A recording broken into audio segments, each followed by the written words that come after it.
ज्यादातर समय पौधे बैक्टीरियल विल्ट से प्रभावित होते हैं, विशेष रूप से बैंगन, मिर्च और टमाटर जैसी घुलनशील फसलें। बैक्टीरियल विल्ट के कारण पिछले कई वर्षों से किसानों की फसल बर्बाद हो रही है। तो बैक्टीरियल विल्ट को कैसे नियंत्रित किया जाए, यह किसानों और वैज्ञानिकों के लिए एक गंभीर मुद्दा है। बैक्टीरिया, कवक या सूत्रकृमि के कारण होने वाला मुरझाना कुछ को छोड़कर सभी के लिए अच्छी तरह से जाना जाता है। हालांकि विल्ट रोग मुख्य रूप से बैक्टीरिया के कारण होते हैं। बैक्टीरियल विल्ट एक गंभीर चिंता का विषय है, क्योंकि इसे नियंत्रित करना मुश्किल है। इसलिए किसान जल्दी और आसानी से जीवाणु विल्ट को नियंत्रित नहीं कर सकते हैं। अन्य विल्ट के बावजूद बैक्टीरियल विल्ट को नियंत्रित करना कठिन होता है, क्योंकि एंटीबायोटिक स्प्रे के अलावा बैक्टीरियल विल्ट को बनाए रखने के लिए बहुत सारे सक्रिय माप की आवश्यकता होती है। इसलिए पिछले कुछ वर्षों में जीवाणु विल्ट रोगों के कारण किसानों को फसल का नुकसान हुआ है। खोज शोध के बाद नो-1 सूक्ष्म पोषक तत्व निर्माता कंपनी एरीज एग्रो लिमिटेड ने उच्च घनत्व वाले कण में एक नया और अभिनव उत्पाद खोजा, रजत एचडी। यह जीवाणु पौधों की बीमारी को प्रभावी ढंग से नियंत्रित करता है और किसान की समस्या का समाधान करता है। तो अब agritel.com को बैक्टीरियल विल्ट को नियंत्रित करने, विशेष रूप से बैंगन के बैक्टीरियल विल्ट के नियंत्रण में इसकी प्रभावशीलता पर किसानों की प्रतिक्रिया मिली।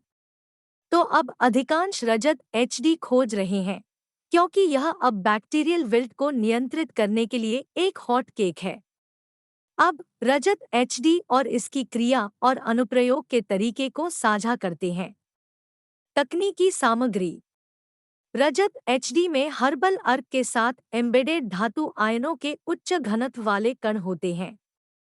कार्रवाई की विधि: रजत एचडी जीवाणु प्रोटीन के साथ परस्पर क्रिया करता है और जीवाणु कोशिका झिल्ली के संरचनात्मक विरूपण का कारण बनता है। इसके अलावा उच्च घनत्व वाले धातु आयन जीवाणु झिल्ली के माध्यम से प्रवेश करते हैं, जिससे कोशिका विभाजन और अंतत कोशिका मृत्यु का निषेध होता है, जिससे उनकी जीवाणुनाशक गतिविधियों में और वृद्धि होती है। जीवाणु पादप रोग नियंत्रण: रजत एचडी मिर्च, बैंगन और टमाटर के बैक्टीरियल विल्ट और सब्जियों, फलों और फूलों के पौधों के बैक्टीरियल लीफ स्पॉट को नियंत्रित करता है। खुराक: 25 मिलीलीटर को 100 लीटर पानी में मिलाकर स्प्रे करें। आवेदन का समय: जैसे ही पौधों पर संक्रमण दिखे, रजत एचडी का छिड़काव करें और 15 दिन के अंतराल पर 1 या 2 बार दोहराएं। तो आप इसे पूरे क्रॉप सर्कल में 2 से 3 बार स्प्रे कर सकते हैं। मुख्य बिंदुओं पर ध्यान देने की आवश्यकता है: रजत एचडी को किसी अन्य रसायन के साथ न मिलाएं। उदाहरण के लिए, रजत एचडी का उपयोग करने से 12 से 15 दिन पहले और बाद में कॉपराधारित कवकनाशी बोर्डो मिश्रण का छिड़काव न करें। छिड़काव करते समय पौधे की पूरी कवरेज सुनिश्चित करें।